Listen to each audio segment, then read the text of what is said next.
Bollywood silver screen presenting first man. ये कहानी शुरू होती है सन 1961 में, जहां पर नासा के पायलट नील आर्मस्ट्रॉन्ग धरती की कक्षा से बाहर X-15 रॉकेट पर जा रहे होते हैं। वो अंतरिक्ष में पहुंच जाते हैं, पर जब उन्हें वापस आना होता है तो उन्हें जो कंट्रोल रूम से इंस्ट्रक्शंस दी जा रही होती है, वो उन इंस्ट्रक्शंस के हिसाब से अपने रॉकेट को सही दिशा में टर्न नहीं कर पाते, जिस वजह से उनका रॉकेट धरती की कक्षा में एक सही एंगल पर नहीं पहुंचता और अब उनका रॉकेट बड़ी स्पीड से धरती की तरफ बढ़ना शुरू हो जाता है। सबको लगता है कि रॉकेट क्रैश हो जाएगा, लेकिन नील आर्मस्ट्रॉन्ग इसे संभाल लेते हैं और रेगिस्तान पर लैंड कर देते हैं। लैंड होने के बाद वहां पर नासा की टीम पहुंच जाती है। सबको ये लगता है कि नील आर्मस्ट्रॉन्ग की गलती थी। उन्हें जो इंस्ट्रक्शंस दी गई थी, उन इंस्ट्रक्शंस को उन्होंने सही से फॉलो नहीं किया। उनका ध्यान कहीं भटका हुआ था। दरअसल ये नासा का तीसरा टेस्ट था। आज से पहले कोई भी चांद पर नहीं गया। नासा किसी भी कीमत पर चांद तक पहुंचना चाहता है, पर चांद पर अपना फाइनल मिशन स्टार्ट करने से पहले वो यहाँ पर बहुत सारे टेस्ट कर रहा होता है कि किस तरह से धरती की ऑर्बिट यानी कि धरती की कक्षा से बाहर पहुंचा जा सके। नील आर्मस्ट्रॉन्ग इनके मेन पायलट होते हैं। वो यहाँ से अपनी पत्नी के साथ सीधा हॉस्पिटल जाते हैं, जहाँ पर उनकी 3 साल की बेटी, जिसका नाम कैरन है, उसका MRI हो रहा होता है। दरअसल उसे ट्यूमर है। उसकी कंडीशन बहुत ज्यादा क्रिटिकल होती है। नील आर्मस्ट्रॉन्ग इस बात से बहुत परेशान होते हैं। वो अपनी बेटी कैरन को किसी भी तरह से ठीक करना चाहते हैं। इसीलिए जब उनके साथ काम करने वाले एक साथी उनके पास आता है और नील आर्मस्ट्रॉन्ग को बताता है कि नासा एक और मिशन की तैयारी कर रहा है, तो नील आर्मस्ट्रॉन्ग साफ साफ मना कर देते हैं। वो कहते हैं जब उनकी बेटी कैरन ठीक हो जाएगी तब वो अगले मिशन के बारे में सोचेंगे। पर नील आर्मस्ट्रॉन्ग पूरी कोशिश करने के बाद भी अपनी बेटी कैरन को ब्रेन ट्यूमर से नहीं बचा पाते और उसकी मृत्यु हो जाती है। अपनी बेटी की मृत्यु के बाद नील आर्मस्ट्रॉन्ग पूरी तरह से टूट जाते हैं, क्योंकि वो उससे बहुत प्यार करते थे। कुछ दिनों के बाद नील आर्मस्ट्रॉन्ग जब अपनी पत्नी और अपने बेटे के साथ डिनर कर रहे होते हैं, तभी उनके सीनियर का कॉल आता है और नील आर्मस्ट्रॉन्ग को बताया जाता है कि नासा का जो अगला मिशन है, जिसका नाम जेमिनी है, उसमें उन्हें एस्ट्रोनॉट के रूप में चुन लिया गया है। इस बात से उनकी पत्नी को बहुत खुशी होती है। अब नील आर्मस्ट्रॉन्ग की दूसरे एस्ट्रोनॉट्स के साथ ट्रेनिंग शुरू हो जाती है। ये ट्रेनिंग बहुत मुश्किल होती है, जिसमें नील आर्मस्ट्रॉन्ग के साथ सभी एस्ट्रोनॉट्स को बहुत प्रॉब्लम होती है। इन्हें एक ऐसी मशीन में बिठाया जाता है जो चारों तरफ से घूम रही होती है, जिसे इन्हें कंट्रोल करना है। नील आर्मस्ट्रॉन्ग अभी भी अपनी बेटी के मौत के सदमे से बाहर नहीं निकला। उसे अभी भी अपनी बेटी कैरन की याद आ रही होती है। ये ट्रेनिंग इतनी मुश्किल होती है कि कई बार इसमें एस्ट्रोनॉट्स को ब्लैकआउट और वॉमिटिंग भी होती है। धीरे धीरे वक्त बीतता है और इसी तरह से इन सभी एस्ट्रोनॉट्स की ट्रेनिंग चलती रहती है। नील आर्मस्ट्रॉन्ग को जो भी ट्रेनिंग में एक्सपीरियंस होता है, वो घर आकर हमेशा अपनी पत्नी को बताता है। वक्त बीतने के साथ सब कुछ नील आर्मस्ट्रॉन्ग की जिंदगी में पहले की तरह नॉर्मल हो जाता है। नील आर्मस्ट्रॉन्ग अगले दिन अपनी पत्नी के साथ अपने कॉलीग्स के घर जाते हैं और जब वो वहां पर होते हैं तभी टीवी पर एक न्यूज आती है, जिसमें बताया जाता है कि सोवियत यूनियन EVA में कामयाब हो गया है। दरअसल आज तक कोई भी स्पेस में अपने यान से बाहर नहीं निकला, पर सोवियत यूनियन के एस्ट्रोनॉट, जिनका नाम एलेक्सी लिवोनो है, वो पहले ऐसे इंसान बन गए हैं जो अंतरिक्ष में अपने यान से बाहर निकले हैं। इसे EVA कहा जाता है, यानी कि सोवियत यूनियन चांद पर पहले कदम रखने की दौड़ में नासा से आगे पहुंच चुका है। इसीलिए नासा के सभी एस्ट्रोनॉट्स को बहुत डिसअपॉइंटमेंट होती है। इन सबको अगले दिन फ्लोरिडा बुलाया जाता है, जहां पर नील आर्मस्ट्रॉन्ग से कुछ इंजीनियर्स मिलते हैं। नील आर्मस्ट्रॉन्ग को बताया जाता है कि उन्हें जेमिनी स्पेसक्राफ्ट का चीफ अपॉइंट किया गया है और इस मिशन में इतना रिस्क है कि शायद अगर कुछ गड़बड़ हो जाए तो उन्हें अपनी जान से हाथ धोना पड़ेगा। लेकिन नील को इस बात से कोई फर्क नहीं पड़ता।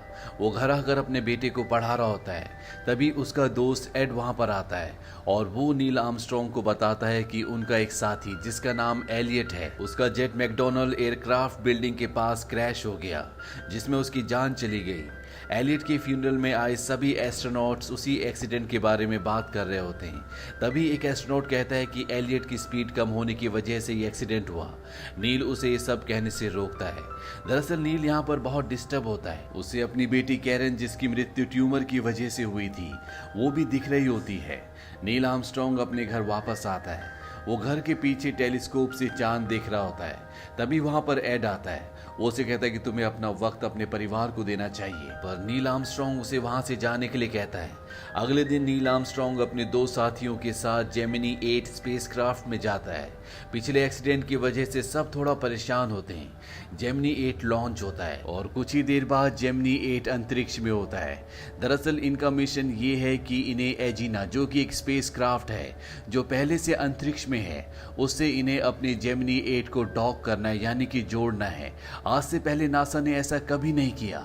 ये पहला अटेम्प्ट है जब ये डॉक करने की कोशिश करेंगे। शुरू में इन्हें एजिना नहीं दिखता, पर कुछ ही देर बाद इन्हें एजिना दिख जाता है और ये अपने स्पेसक्राफ्ट यानी कि जेमिनी 8 को उससे आसानी से डॉक कर देते हैं। नासा बेस स्टेशन में खुशी की लहर दौड़ जाती है। उधर घर पर नील आर्मस्ट्रांग की पत्नी जेनेट और पूरा देश नील आर्मस्ट्रांग और नासा के बीच में जो बातें हो रही होती हैं उन्हें सुन रहा होता है। पर तभी नील आर्मस्ट्रांग की टीम का नासा से संपर्क टूट जाता है, जिस वजह से उनका spacecraft Gemini 8 out of control हो जाता है। उन्हें अपने स्पेसक्राफ्ट को एजिना से, जिससे उन्होंने अपने स्पेसक्राफ्ट को जोड़ा था, उससे अलग करना पड़ता है। कुछ ही देर बाद उनका संपर्क एक बार फिर से नासा से हो जाता है। नील आर्मस्ट्रांग उन्हें बताते हैं कि हमारा जो स्पेसक्राफ्ट है वो आउट ऑफ कंट्रोल हो चुका है, वो गोल गोल घूम रहा है। वो नासा से मदद मांगते हैं। उनका स्पेसक्राफ्ट इसी तरह से बहुत देर तक घूमता रहता है। नील आर्मस्ट्रांग का एक साथी स्कॉट बेहोश हो जाता है। नील आर्मस्ट्रांग सारे सिस्टम को बंद कर देता है और वो किसी तरह से अपने स्पेसक्राफ्ट को कंट्रोल में लाता है, पर अब उसे धरती पर इमरजेंसी लैंडिंग करनी होगी और वो सुरक्षित तरीके से वापस धरती पर लैंड कर जाते हैं। लैंड करने के बाद प्रेस उनसे कई सारे सवाल पूछती है। इस मिशन की फेलियर के लिए नील आर्मस्ट्रांग को ब्लेम किया जाता है, पर नासा की टीम जानती है कि इसमें उनके क्रू मेंबर्स का यानी कि एस्ट्रोनॉट्स का कोई भी हाथ नहीं है। साथ ही नासा ये भी जानती है कि मिशन पूरी तरह से फेल नहीं हुआ, क्योंकि नील आर्मस्ट्रांग जेमिनी 8 को एजिना से डॉक करने में यानी कि जोड़ने में कामयाब हो गए थे। इसीलिए नासा की नजरों में ये मिशन कामयाब था। उन्हें नील से कोई शिकायत नहीं होती। नील का दोस्त एडवाइड उसे बताता है कि उसे और उसके 2 और एस्ट्रोनॉट साथियों को अपोलो 1 प्रोग्राम के लिए चुन लिया गया है। नील उन्हें इस बात के लिए कांग्रेचुलेट करता है और जब ये तीनों के तीनों एस्ट्रोनॉट 27 जनवरी सन 1967 को अपोलो 1 के लॉन्च की टेस्टिंग की रिहर्सल कर रहे होते हैं तो उनके यान में आग लग जाती है, जिससे इन तीनों की मृत्यु हो जाती है। उस वक्त नील आर्मस्ट्रांग व्हाइट हाउस में प्रेसिडेंट से मिलने के लिए गया होता है। फोन पर नील आर्मस्ट्रांग को एक खबर दी जाती है, जिससे नील आर्मस्ट्रांग पूरी तरह से टूट जाता है, क्योंकि तीनों की तीनों एस्ट्रोनॉट्स उसके दोस्त थे। इस घटना के ठीक 1 साल बाद दिखाया जाता है कि Neil Armstrong lunar leading research vehicle पर प्रैक्टिस कर रहे होते हैं। दरअसल ये वो व्हीकल होता है जिससे नील आर्मस्ट्रांग या कोई भी एस्ट्रोनॉट चांद पर उतरेगा, और जब नील आर्मस्ट्रांग इस पर प्रैक्टिस कर रहे होते हैं तभी इसमें कुछ खराबी आ जाती है। पर इससे पहले कि नील आर्मस्ट्रांग इस मशीन के साथ जमीन पर गिरते, वो अपना पैराशूट खोल लेते हैं और इस तरह से उनकी जान जाते जाते बचती है। नील आर्मस्ट्रांग के सीनियर उसे कहते हैं कि हमें चांद पर उतरने के लिए इस मशीन का इस्तेमाल नहीं करना चाहिए, आज तुम्हारी जान जाते जाते बची। नील आर्मस्ट्रांग कहता है कि हमारे पास इसके अलावा कोई विकल्प नहीं है और अब हमें ये करना ही होगा। नील आर्मस्ट्रांग अपनी जान पर खेलने के लिए तैयार हैं, क्योंकि उन्होंने इस मिशन के चलते अपने कई साथियों को खोया है। नील जब घर वापस आते हैं और उनकी पत्नी उनके सिर पर चोट देखती है तो बहुत परेशान हो जाती है। वो नील से पूछती कि तुम्हें क्या हुआ। नील उसकी बात का कोई जवाब नहीं देता और घर से निकल जाता है। वहीं दूसरी तरफ दिखाया जाता है कि आम जनता नासा के खिलाफ हो चुकी है। वो नासा के खिलाफ प्रोटेस्ट करते हैं। उन्हें लगता है कि नासा सरकार के पैसों को बर्बाद कर रही है, साथ ही इसमें कई लोगों की जान भी जा चुकी होती है। कुछ लोगों का ये भी मानना होता है कि ऐसी जगह जाकर क्या फायदा जिसके बारे में इंसान को कुछ भी नहीं पता। पर फिर भी नासा के स्पेस स्टेशन में लगातार काम चल रहा होता है और बहुत जल्दी एक दूसरा स्पेसक्राफ्ट बनकर तैयार हो जाता है। नील से मिलने उसका सीनियर आता है और उसे बताता है कि अपोलो 11 चांद पर लैंड कर सकता है और इस पूरे मिशन की कमांड नील आर्मस्ट्रांग को सौंपी जाती है, जिसे वो एक्सेप्ट कर लेता है। नील आर्मस्ट्रांग जब घर पर आता है तो वो न्यूज में देखता है कि अपोलो 10 पूरी तरह से कामयाब हो चुका है और अब अपोलो 11 ऐसा मिशन होगा जिसमें पहली बार इंसान चांद की सतह पर उतरने की कोशिश करेगा। नील आर्मस्ट्रांग की पत्नी इस बात से पूरी तरह से परेशान हो जाती है, क्योंकि वो जानती जानती है कि शायद अब नील आर्मस्ट्रॉन्ग कभी वापस नहीं आ पाएगा। इसीलिए वो अपने पति से कहती है कि तुम्हें अपने बच्चों को सच बताना होगा, क्योंकि तुम्हारे बहुत सारे साथी जो कि एस्ट्रोनॉट्स थे वो अब इस दुनिया में नहीं है और उनके बच्चे अनाथ हो चुके हैं। इसीलिए तुम्हें अपने बच्चों को सच बताकर यहाँ से जाना होगा। नील आर्मस्ट्रॉन्ग अपने बच्चों को बताता है कि वो चांद पर जा रहा है। उसके बेटे उससे पूछते हैं कि वो कितने दिनों में वापस आएगा। नील आर्मस्ट्रॉन्ग कहता है कि 8 दिन उसे अंतरिक्ष में रहना पड़ेगा और इसके बाद वो वापस आएगा। वापस आने के बाद सारे एस्ट्रोनॉट्स को 1 महीने के लिए क्वारंटीन किया जाएगा, क्योंकि इंसानों को नहीं पता कि चांद पर किस तरह के वायरस, किस तरह की बीमारियां हैं। अगर इनके साथ कोई बीमारी, कोई वायरस आया तो वो इन्हीं तक रहे, वो आम दुनिया तक ना पहुंच पाए। वो अपने बेटों से ये भी कहता है कि शायद वो अब कभी लौटकर वापस नहीं आएगा। इसके बाद नील आर्मस्ट्रॉन्ग यहाँ से फ्लोरिडा निकल जाता है, जहां पर वो अपने 2 एस्ट्रोनॉट साथियों के साथ, जिनका नाम बज एल्ड्रिन और माइकल कॉलिंस होता है, उनके साथ स्पेस क्राफ्ट में बैठ जाता है, जिस मिशन का नाम अपोलो 11 है। ये सफलतापूर्वक लॉन्च कर जाते हैं और 4 दिन सफर करने के बाद इनका स्पेस क्राफ्ट चांद की ऑर्बिट में प्रवेश कर जाता है। कुछ देर में उन्हें चांद की सतह दिखने लगती है। स्पेस क्राफ्ट जब चांद के पास पहुंच जाता है तो नील आर्मस्ट्रॉन्ग और बस दोनों चांद की सतह पर उतरने के लिए तैयार होते हैं और चांद पर लैंड करने की कोशिश कर रहे होते हैं। तभी फ्यूल काफी कम होने लगता है और अलार्म बजने लगता है, पर किसी तरह से फ्यूल पूरा खत्म होने से पहले ये अपने स्पेसक्राफ्ट को लैंड करवा लेते हैं। लैंड होने के बाद सबसे पहले नील आर्मस्ट्रॉन्ग बाहर आते हैं और वो अपना पहला कदम चांद की सतह पर रखते हैं और इस तरह से नील आर्मस्ट्रॉन्ग पहले इंसान बन जाते हैं जिन्होंने अपना पहला कदम चांद पर रखा था। चांद की सतह पर उतरने के बाद वो चारों तरफ देखते हैं। चांद से वो उस ग्रह को भी देखते हैं जिस ग्रह से वो खुद आए हैं, यानी कि पृथ्वी को। यहाँ पर उन्हें अपनी बेटी की भी याद आती है। उन्हें वो पल याद आता है जब वो अपनी बेटी कैरन को, जो कि अब इस दुनिया में नहीं है, धरती से चांद दिखाया करते थे। इसके बाद नील आर्मस्ट्रॉन्ग का दूसरा साथी बज भी चांद की सतह पर उतरता है। नील आर्मस्ट्रॉन्ग और उसका साथी कुछ देर चांद पर रहते हैं। नील आर्मस्ट्रॉन्ग के हाथ में उसकी बेटी का ब्रेसलेट होता है। वो उस ब्रेसलेट को वहीं चांद पर गिराकर स्पेसक्राफ्ट से पृथ्वी की तरफ बढ़ना शुरू कर देते हैं। कुछ ही दिनों बाद वो पृथ्वी पर आ जाते हैं। उन्हें क्वारंटीन किया जाता है। पूरी दुनिया में सिर्फ एक ही बात की चर्चा होती है और वो चर्चा होती है अपोलो 11 मिशन की।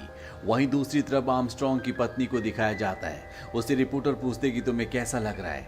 वो कहती है मुझे ऐसा लग रहा है कि ये बात इस दुनिया की नहीं बल्कि किसी और दुनिया की है। इसके बाद वो नील आर्मस्ट्रॉन्ग से मिलने के लिए नासा जाती है, जहां पर नील आर्मस्ट्रॉन्ग को एक कमरे में रखा है। वो ग्लास के बाहर से नील आर्मस्ट्रॉन्ग को देखती है। नील आर्मस्ट्रॉन्ग भी उसे देखता है। उसे यकीन नहीं होता कि नील आर्मस्ट्रॉन्ग अभी भी जिंदा है। और इसी के साथ ही कहानी यहीं पर खत्म हो जाती है। नील आर्मस्ट्रॉन्ग की जिंदगी से और उसके साथी एस्ट्रोनॉट्स की जिंदगी से ये पता चलता है कि जब तक इंसान किसी भी ऐसे काम को जिसे आज तक किसी भी इंसान ने अंजाम नहीं दिया, उसमें अपना दिल, दिमाग और पूरी जिंदगी ना लगा दे, उस काम को अंजाम नहीं दिया जा सकता। हालांकि नील आर्मस्ट्रॉन्ग और उसके साथी जानते थे कि इस मिशन पर जाने के बाद हो सकता है कि वो कभी घर वापस ना लौटे, लेकिन फिर भी उन्होंने रिस्क लिया और अपोलो 11 मिशन को पूरी तरह से कामयाब किया। अगर आप इस फिल्म से जुड़े हिडन फैक्ट्स जानना चाहते हैं तो उसका लिंक हमने नीचे डिस्क्रिप्शन में दिया है। आप डिस्क्रिप्शन में जाएं, लिंक पर क्लिक करें और इस फिल्म के हिडन फैक्ट्स को भी जानें। ये फिल्म सन 2018 में रिलीज हुई थी। IMDb पर इसकी रेटिंग है 7.3। इस फिल्म का बजट था $59 मिलियन और बॉक्स ऑफिस पर इसने कमाई की थी $105.7 मिलियन की। उम्मीद करते हैं कि नील आर्मस्ट्रॉन्ग और उसके साथी एस्ट्रोनॉट्स की जिंदगी की ये सच्ची कहानी आपको पसंद आई होगी।